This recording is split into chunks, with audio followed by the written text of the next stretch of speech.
Alors pour l'éclairage, on le rappelle, Shift clic droit pour faire une rotation de l'HDRI.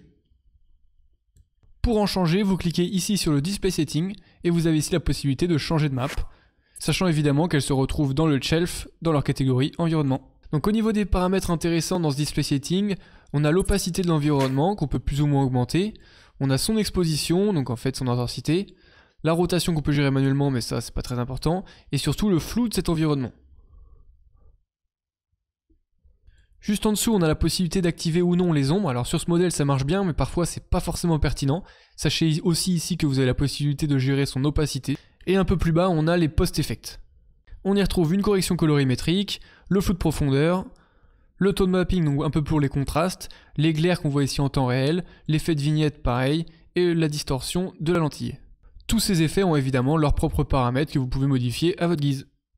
Pour avoir la possibilité de générer de l'émissive et donc d'émettre de la lumière grâce à votre texture, il va d'abord falloir l'activer. Donc ça se passe ici dans Texture Set Setting. Ici vous avez tous les canaux que votre objet peut recevoir et vous voyez bien qu'il n'y a pas d'émissive. Pour le rajouter, vous cliquez sur le petit plus qui se trouve juste ici et vous allez la chercher. Une fois ça fait, vous voyez bien qu'elle apparaît dans la liste. Maintenant sur n'importe quel type de layer, vous pouvez voir ici que l'émissive s'est débloquée, ce qui fait que si je décoche tout et que j'active l'émissive, je peux effectivement la peindre. Dans cet exemple, j'ai créé un fill layer dans lequel j'ai activé l'émissive que j'ai mis en blanc. J'ai mis un masque noir et j'ai pu peindre cette croix. Je peux venir ici changer la couleur, mais pour augmenter l'intensité, il va falloir s'y prendre autrement. Vous allez dans le shader setting, et ici vous voyez que vous avez un slide pour l'intensité de l'émissive.